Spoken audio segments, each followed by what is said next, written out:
طور پر ناکارہ ہو چکا ہے۔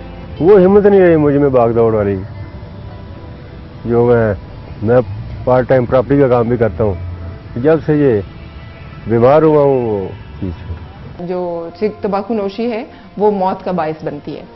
اب اس کا جواب جو ہے وہ اسموکرز، یہ سگریٹ پینے والے لوگ یہ دیتے ہیں کہ جی مرنا تو سبھی نے ہے، لیکن فرق اتنا ہے کہ جو سگریٹ نوشی کرنے والا شخص ہے وہ سسک کے مرتا ہے۔ ایک افسوسناک بات یہ ہے کہ تمباکو نوشی کرنے والوں کا 80% 18 سال سے کم عمر میں ہی اس عادت کا شکار ہو جاتا ہے۔ پاکستان میں 18 سال سے کم عمر 1200 بچے روزانہ تمباکو نوشی کا آغاز کرتے ہیں۔ نئی نسل کو تمباکو کے زہر سے بچانے کے لیے پاکستان میں تمباکو نوشی کی روک تھام اور تمباکو نوشی نہ کرنے والوں کے تحفظ کے صحت آرڈیننس 2002 میں باقاعدہ شکیں موجود ہیں۔ ان کے مطابق 18 سال سے کم عمر بچوں کو نہ تو تمباکو مصنوعات فروخت کی جا سکتی ہیں اور نہ ہی ان میں مفت تقسیم کی جا سکتی ہیں۔ اگر دکاندار کو سگریٹ طلب کرنے والے کی عمر کے بارے میں شک ہو تو وہ گاہک سے اس کا کمپیوٹرائزڈ قومی شناختی کارڈ بھی طلب کر سکتا ہے۔ اس کے علاوہ دکاندار کے لیے ضروری ہے کہ وہ دکان میں واضح طور پر لکھ کر آویزاں کرے کہ وہ 18 سال سے کم عمر بچوں کو سگریٹ فروخت نہیں کرتا۔ سگریٹ کے علاوہ نوجوانوں اور بچوں میں شیشہ پینے کی عادت عام ہو رہی ہے۔ خیال کیا جاتا ہے کہ پھلوں کے ذائقے والا یہ میٹھا دھواں زندگی کے لیے خطرناک نہیں، مگر حقیقت کچھ اور ہے۔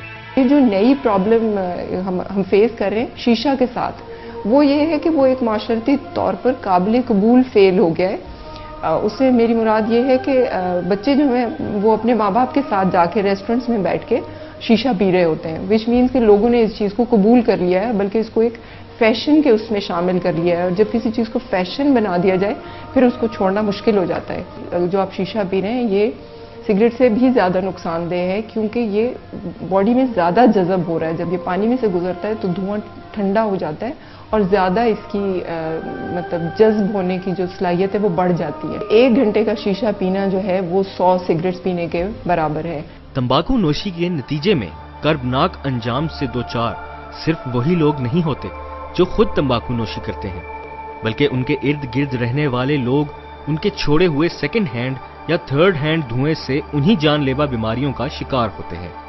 سیکنڈ ہینڈ دھواں وہ ہوتا ہے جسے تمباکو نوشی کرنے والا اپنے پھیپھڑوں میں لے جا کر دوبارہ ہوا میں چھوڑتا ہے، اور تمباکو نوشی کرنے کے بعد تمباکو کے دھوئیں کے ذرات کمرے یا گاڑی کے اندر افراد کے ہاتھوں اور بالوں، فرش، قالین، کپڑوں اور کھلونوں وغیرہ پر چمٹ جاتے ہیں، اور ان چمٹے ہوئے زہریلی کیمیائی مادوں کو تھرڈ ہینڈ دھواں کہتے ہیں۔ اگر ایک ہی کمرے میں حاملہ خاتون کے جو خامند ہے وہ سگریٹ پیتے ہیں تو اس کا بھی اثر اس خاتون پہ ہوگا، کیونکہ وہ جو دھواں اس کمرے میں جمع ہو جاتا ہے وہ خاتون جو ہے اس میں سانس لے رہی ہیں اور وہ ڈائریکٹلی ان کے بچے پہ اثر انداز ہو رہا ہے، اور وہی جو سارے اثرات ان کے اپنے سگریٹ پینے سے ان کے بچے پہ ہوں گے وہ ہسبینڈ کے اسموکنگ سے بھی وہی اثرات ہو سکتے ہیں۔ اور یہی پرنسپل جو ہے اس پہ بھی اپلائی ہوتی ہے، جیسے دفتروں میں لوگ سگریٹ پیتے ہیں یا کوئی بھی پبلک جگہ پہ لوگ بند کمرے میں سگریٹ پیتے ہیں تو وہ دھواں جو ہے وہاں پہ جمع ہو جاتا ہے، اور دوسرے لوگ جو کہ سگریٹ نہیں پیتے ہیں ان کو اسی طرح سے اثر کرتا ہے اور ان کو نقصان دیتا ہے جیسے کہ اسموکر کو دے رہا ہے۔ جو سگریٹ نوشی خود کرنے کا فیصلہ کرتا ہے اس نے تو خود سے اپنی مرضی سے یہ چوز کیا کہ میں نے اپنے آپ کو نقصان پہنچانا ہے، لیکن جو دوسرے لوگ اس کو ایکسپوز ہو رہے ہیں یا ان کے اوپر یہ چیز مسلط کی جا رہی ہے تو وہ تو بلا وجہ اس میں مارے جا رہے ہیں نا۔ آپ تمباکو نوشی کے ذریعے اپنی زندگی تو تباہ کر رہے ہیں، مگر آپ کو ہرگز یہ حق حاصل نہیں کہ اپنے ارد گرد لوگوں کو اس تباہی سے دوچار کریں۔ تمباکو کا دھواں جس صورت میں بھی ہو خطرناک بلکہ تباہ کن ہوتا ہے۔ گویا تمباکو نوشی خودکشی ہی نہیں بلکہ ارد گرد کے لوگوں کا قتل بھی ہے۔ میرے ارد گرد میرے ڈپارٹمنٹ میں اگر کوئی اسموکنگ کرتا ہے، چاہے وہ میرے کولیگز ہیں اور چاہے وہ میرے باس ہیں، میں انہیں صاف منع کر دیتی ہوں کہ یہ چیز میں بیئر نہیں کر سکتی۔ اگر یہ زہر آپ نے استعمال کرنا ہی ہے تو اپنی ذات تک اس کو محدود رکھیں۔ ضروری نہیں ہے کہ آپ اس سے مجھے بھی افیکٹ کریں اور دوسرے لوگ بھی اس سے متاثر ہوں۔ بہتر یہی ہے کہ آپ لوگ اگر اسموکنگ کرتے بھی ہیں تو باہر کے ایریاز میں یوز کریں۔ قانون تمباکو نوشی نہ کرنے والوں کو مکمل تحفظ فراہم کرتا ہے۔ تمام پبلک مقامات اور پبلک ٹرانسپورٹ اسموک فری ہیں۔